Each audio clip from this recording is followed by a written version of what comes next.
La plupart des gens qui connaissent un peu l'histoire iranienne ont entendu parler de la révolution de 1979, la révolution islamique, la crise des otages, les ayatollahs. C'est probablement l'événement le plus médiatisé de l'histoire moderne du Moyen-Orient. Mais voici ce dont personne ne parle. Il y a eu une autre révolution en Iran plus de 70 ans auparavant.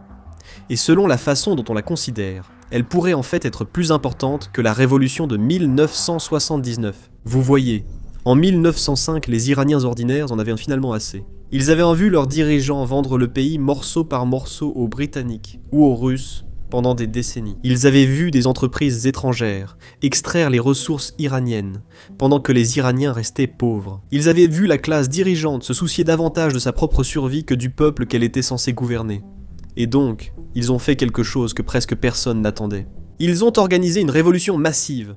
Les commerçants ont fermé leurs boutiques, des membres du clergé ont publié des déclarations, et les manifestants ont occupé tout ce que vous pouvez imaginer. En 2 ans, ils avaient forcé le Shah à accepter quelque chose que l'Iran n'avait jamais eu auparavant, une constitution et un parlement élu. En 1906, l'Iran est devenu une monarchie constitutionnelle, et les Iraniens ordinaires ont eu une véritable représentation politique pour la première fois dans l'histoire du pays. Réfléchissez à ce que cela signifie. C'était en 1906 au Moyen-Orient. La constitution que les Iraniens ont élaborée, eh bien c'était l'une des premières constitutions que le Moyen-Orient ait eue jusqu'à ce moment-là. Et c'était l'une des plus modernes jusqu'à aujourd'hui. Mais les Britanniques et les Russes l'ont démantelée parce qu'ils n'étaient pas très heureux de voir un parlement en Iran.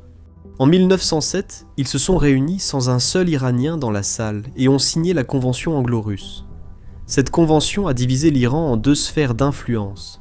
Le nord est passé sous l'influence de l'Empire russe et le sud sous celle de la Grande-Bretagne. Le parlement pour lequel les Iraniens venaient de se battre est devenu largement insignifiant du jour au lendemain. 2 empires avaient décidé de l'utilisation de l'Iran, et l'expérience démocratique propre à l'Iran n'a absolument pas été prise en compte dans le calcul. Cette expérience n'a jamais quitté les Iraniens. Le souvenir d'avoir construit quelque chose de réel et de voir des puissances étrangères le démanteler comme si cela ne comptait pas. Cette blessure est restée ouverte. Donc, si vous voulez comprendre l'Iran, pas seulement la version de 1979, mais le tableau complet, eh bien, il faut commencer par la révolution constitutionnelle. C'est là que débute notre nouveau podcast, Searching History.